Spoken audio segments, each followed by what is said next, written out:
সবাইকে kitchen of তন্নিতে স্বাগতম।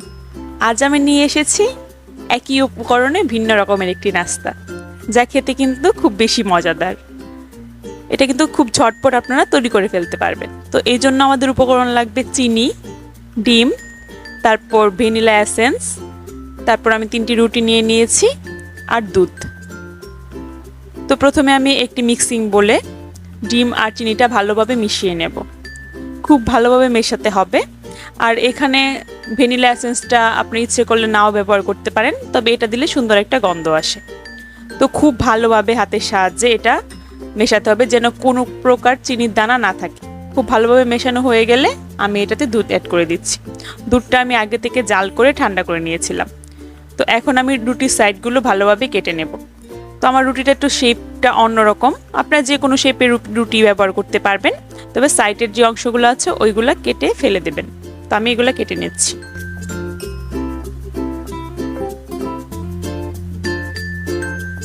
এখন আমি একটি বাটিতে একটি রুটি নিয়ে নিয়েছি, তার উপর ওই মিশ্রণটা ভালোভাবে দিয়ে দেব। অবশ্যই অনেক ভালোভাবে দিতে হবে, যতটুকু দরকার। তারপর একটাতে দেওয়া হয়ে গেলে এটার উপর আরেকটা সেট করে সেম ভাবে আবারও ওই মিশ্রণটা রুটির উপর দিয়ে দেব। একেবারে ডুবিয়ে ডুবিয়ে দিতে হবে। তারপর আরেকটা রুটি দিয়ে সেম ভাবেই কিন্তু আমি আবার মিশ্রণটা দিয়ে দিচ্ছি। আপনারা ইচ্ছে করলে এখানে 2টি রুটি কিংবা 4টি রুটি ব্যবহার করেও কিন্তু তৈরি করে ফেলতে পারবেন।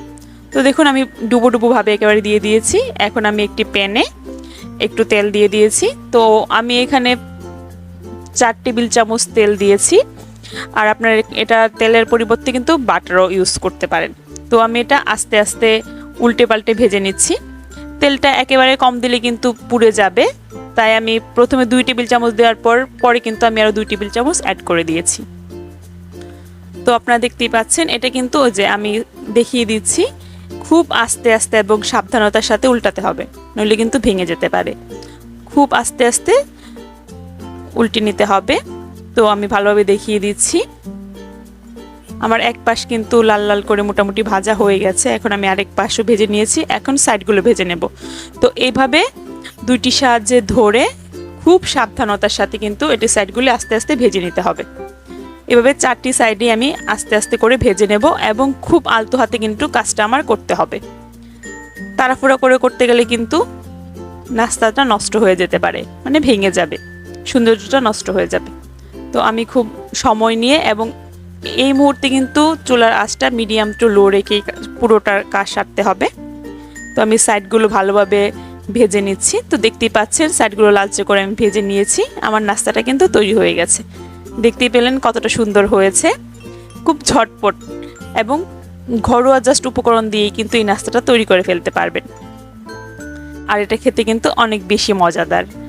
ঝটপট মেহমান চলে আসলে কিন্তু আপনারা ঝটপট এই রান্নাটা তৈরি করে ফেলতে পারবেন।